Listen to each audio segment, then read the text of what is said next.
Olá pessoal, graça e paz. Sejam todos bem-vindos à leitura de mais um capítulo do livro de 1 Crônicas. E hoje vamos ler 1 Crônicas capítulo 9. Pessoal, como a gente já falou, o livro de 1 Crônicas está no Antigo Testamento, ok? Então vamos folhear um pouquinho a nossa Bíblia até a gente chegar no capítulo 9 de 1 Crônicas, que fala sobre os habitantes de Jerusalém após o cativeiro e a genealogia de Saul. Diz assim a palavra de Deus: todos os israelitas foram alistados nas genealogias dos registros históricos dos reis de Israel. O povo de Judá foi levado prisioneiro para a Babilônia por sua infidelidade. Os primeiros a voltarem às suas propriedades e às suas cidades foram algumas pessoas do povo e alguns sacerdotes, levitas e servidores do templo.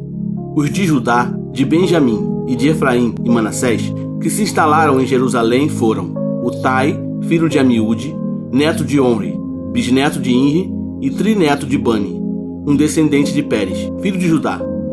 Dos descendentes de Selá, o primogênito Asaías com seus filhos. Dos descendentes de Zerá, Jeuel. Os de Judá chegaram a 690. Dos benjamitas, Salu, filho de Mesulão, neto de Odavias e bisneto de Asenua. Ibnéias, filho de Jeroão, Elá, filho de Uzi, filho de Micre, e Mesulão, filho de Cefatias, filho de Reuel, filho de Binias. Da tribo de Benjamim, relacionados em sua genealogia, eram 956. Todos esses homens eram chefes de suas famílias. Dos sacerdotes, Jedaías, Joiaribe, Jaquim, Azarias, filho de Ilquias, neto de Mesulão, bisneto de Zadok, trineto de Meraiote e tetraneto de Aitube, o líder encarregado do templo de Deus.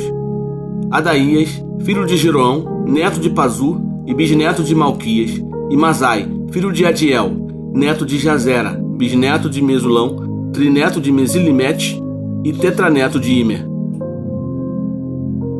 O número de sacerdotes, que eram chefes de famílias, era 1760.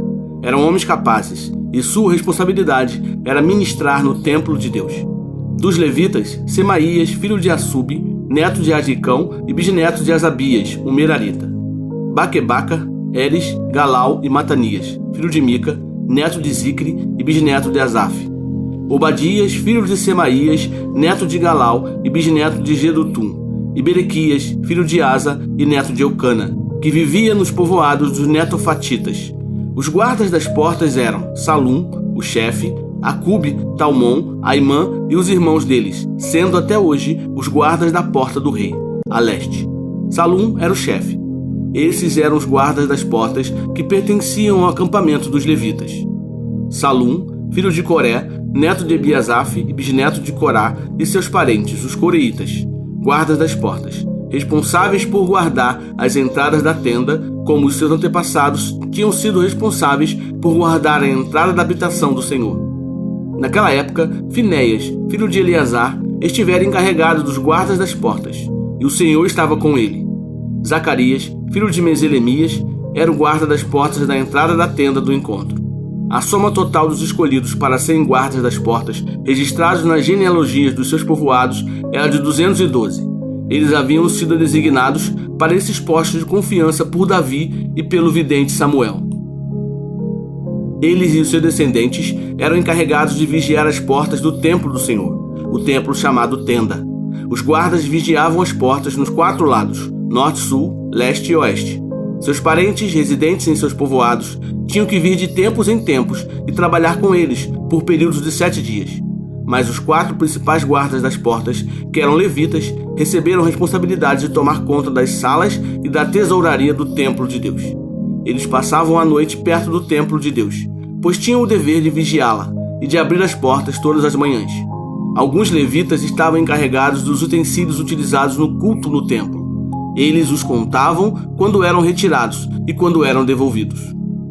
Outros eram responsáveis pelos móveis e por todos os demais utensílios do santuário, bem como pela farinha, pelo vinho, pelo óleo, pelo incenso e pelas especiarias. E ainda outros cuidavam da manipulação das especiarias. Um levita chamado Matitias, filho mais velho do coreíta Salum, tinha a responsabilidade de assar os pães para as ofertas. E dentre os coatitas, seus irmãos, alguns estavam encarregados de preparar os pães que são postos sobre a mesa todo sábado. Os cantores, chefes de famílias, levitas, permaneciam nas salas do templo, estavam isentos de outros deveres, pois dia e noite se dedicavam à sua própria tarefa. Todos esses eram chefes de famílias levitas, alistados como líderes em suas genealogias e moravam em Jerusalém. Jeiel, pai de Gibeon, morava em Gibeon. O nome de sua mulher era Maaca, e o de seu filho mais velho, Abdon. Depois nasceram Zur, Quis, Baal, Ner, Nadab, Gedor, Aiô, Zacarias e Miclote. Miclote gerou Simeia. Eles também moravam perto de seus parentes em Jerusalém. Ner gerou Quis. Quis gerou Saul. Saul gerou Jonatas, Malquissua, Abinadab e Esbaal. Este foi o filho de Jonatas, Merib e Baal, que gerou Mica. Estes foram os filhos de Mica, Pitom, Meleque, Tareia e Acais. Acais gerou Jadá. Jadá gerou Alemete. Asmavete, Zinri, e Zinri gerou Moza. Moza gerou Bineá, cujo filho foi Refaías. O filho deste foi Eleasa, pai de Azel.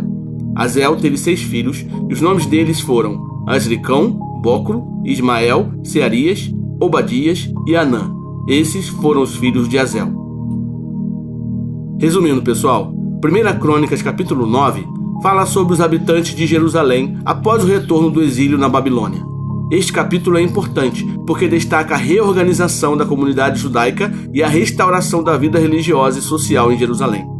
O capítulo começa descrevendo o retorno dos israelitas, sacerdotes, levitas e servos do templo após o exílio.